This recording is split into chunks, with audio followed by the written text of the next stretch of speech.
So how, if they're drawing on prophecies of the Old Testament, say in Matthew, drawing off of Hosea, out of Egypt I have called my son, how is that, when he applies that to Jesus, how is that not assuming there's only one original meaning?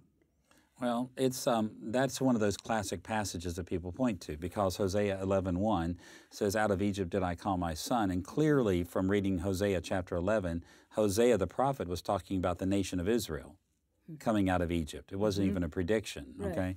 But Matthew says that this statement, "Out of Egypt did I call my son," was fulfilled by Jesus when he as a child came out of Egypt and came back to Nazareth. Well, the problem there is that in many respects what we're doing is reading our own ideas of what fulfillment is and those kinds of things into that passage.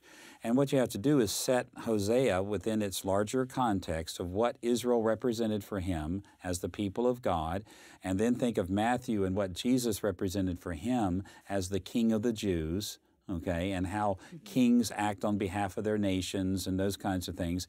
And with just a little bit of understanding of what Matthew was intending there and what his audience would have understood him to be saying, we can tell that Matthew is not reading into the Hosea passage, but rather simply drawing out an implication, applying the Hosea passage to the life of Jesus. He's saying Jesus is the King of the Jews.